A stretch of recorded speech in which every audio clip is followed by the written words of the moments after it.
Hello, welcome back again. This is the Fat SJW Warrior channel. You can just call me Fats. I just went to go see the new Solo, a Star Wars story movie last night. And that's probably what made me want to do these videos. I actually thought that it was a decent movie compared to The Last Jedi, which was horrendous. And nothing but social justice warrior shit pushed down our throats. Solo was a little bit different. The story was decent. I didn't mind Alden Ehrenreich as Han.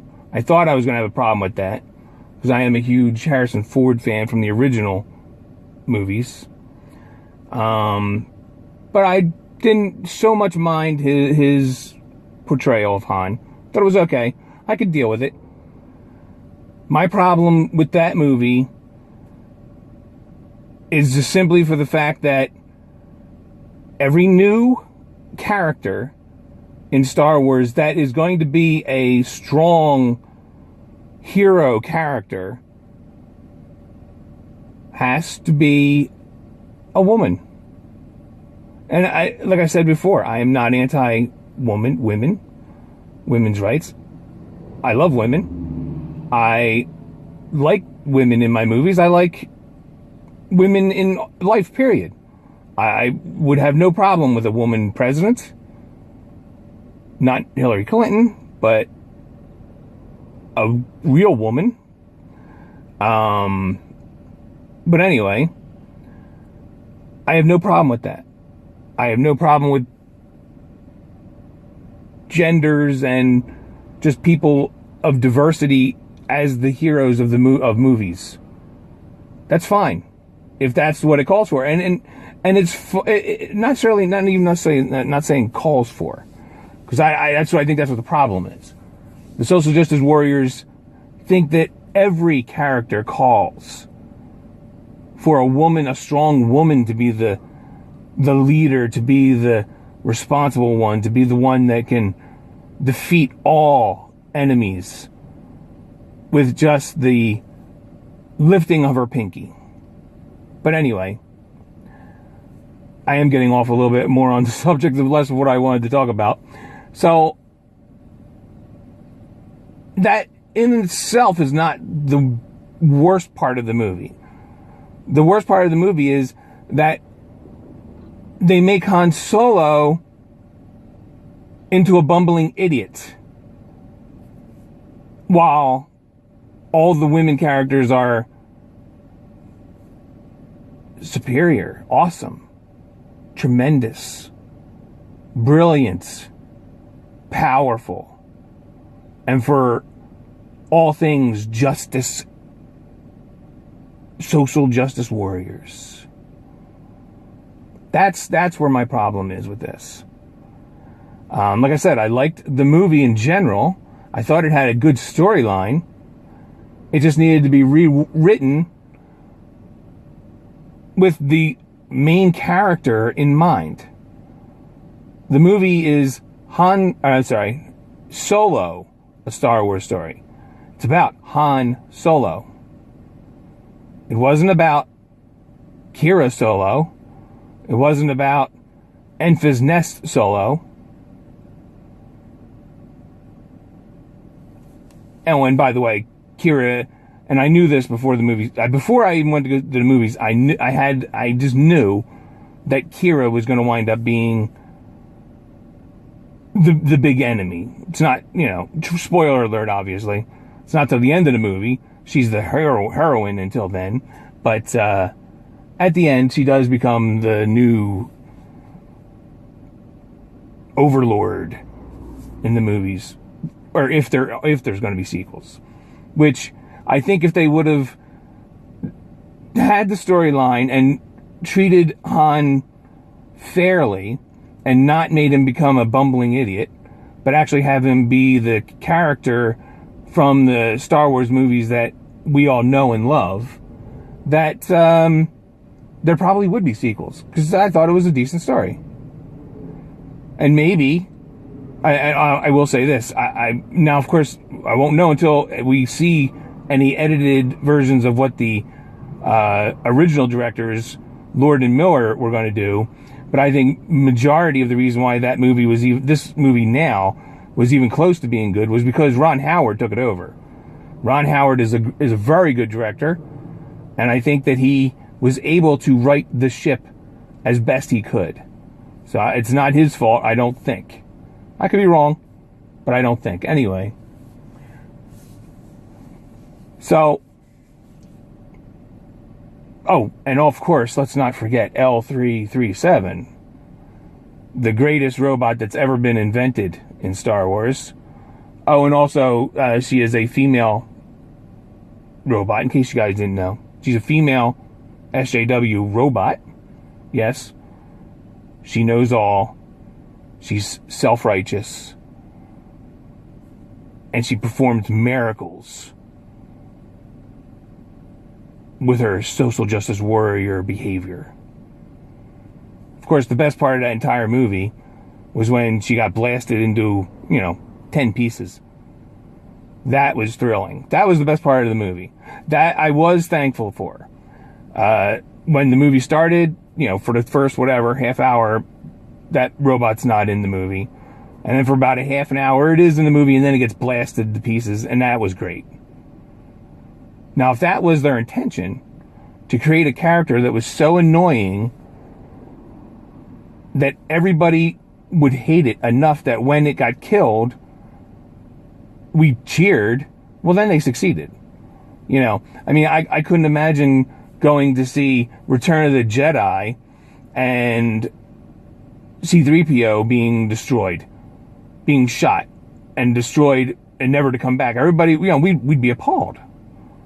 I mean, it would be awful. It would be the worst thing ever in the Star Wars movie. I don't know. I'm sure anybody that's watching this is a Star Wars, older Star Wars fan, like myself. In the first movie, when R2 gets shot, when I was a kid, that was traumatic. That was traumatic. And it was awesome that when we saw him at the end of the movie, and he was alright again because they put him back together. And the same thing with The Empire Strikes Back when C-3PO gets shot. Now, it wasn't as traumatic, because obviously I was older and I was kind of ready for it from the first movie. Or not ready for it, but wasn't caught unsuspecting. But it was something that it was like, wow, they killed C-3PO, which is a great character in my belief of the movies. But this L337, when she gets blasted, the thought that was going through my mind was, oh, thank God. And then secondly, God, I hope they don't put her back together. But here's the best part. Here's the Social Justice Warriors getting the last laugh. So after the blasting of L337, whatever the name is, Lesbian 3, whatever. Lesbian 337. There must be some kind of a Social Justice Warrior hidden meaning in that name. Turn it upside down, or rearrange the numbers and turn it upside down and it spells something, or it's like something to do with some kind of, gay rights or something. I'm not sure. But whatever. Anyway, so after the robot gets blasted, they go to, they start the Kessel Run that Han Solo and the Millennium Falcon are known for, and they're trying to do it, and Han's trying to figure out a way to get through without getting destroyed by the big, which by the way, this was a great scene when they were in the Kessel Run tunnel that you had to take to make it safe, and there was a big Empire Star Destroyer in the way, blockading, like a blockade. That was really cool. That was a great scene. But anyway, so he tries a shortcut to cut through where it's not safe. And they said in the beginning of the movie or not the beginning, but when L3 came on, how her mind has all of the navigation, and They need her. They can never swipe her memory because they need her memory to get through navigation of all these bad places. So she's been blasted apart. They carry her onto the ship. They're trying to get through and they're having trouble. And Han says, well, wait, why can't you plug in the memories of L3 into the Millennium Falcon so that way we'll have her navigation? So they did that and they got through. But there it is once again. Now, everything that we thought of or we know that Han has ever done with the Millennium Falcon,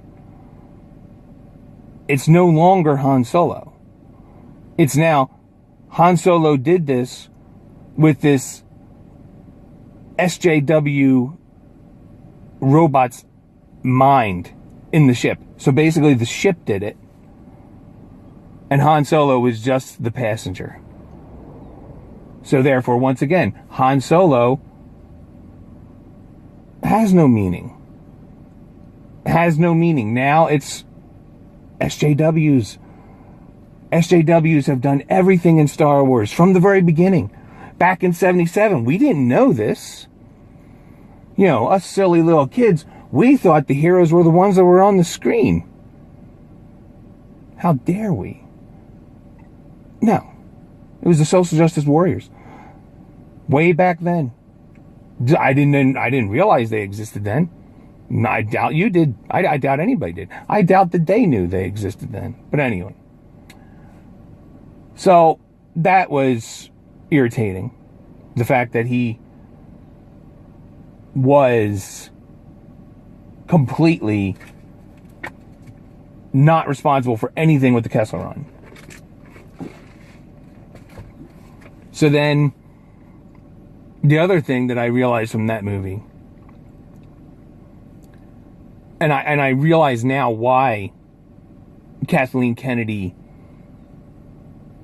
and the Social Justice Warriors are so attracted to Star Wars and are trying to destroy it for us fans, older fans.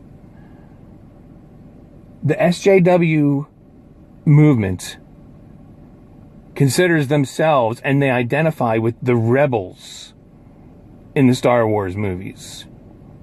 They even said it in this movie several times, how SJWs are the ones that are starting the rebellion against the evil empire. Which, by the way, most, if you ever notice, the empire is led by evil white males.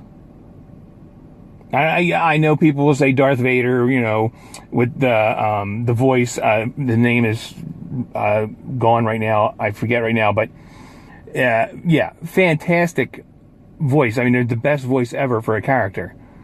But the character is Anakin Skywalker, a white male. So there, once again, another white male put into the evil empire, the world today, the world that exists today, that the rebels, the Social Justice Warriors, have to fight and take down the empire for all of women and men, if you want to say men, that's not exactly their belief, kind. Anyway, so those are just some of my thoughts. I know this video is starting to probably get long, so I'm going to cut it off. If you want to have a discussion, if you feel like leaving a comment, go right ahead. I love to have any kind of comments or discussions about it. It sounds fun. Also, feel free to subscribe and like the video or dislike it.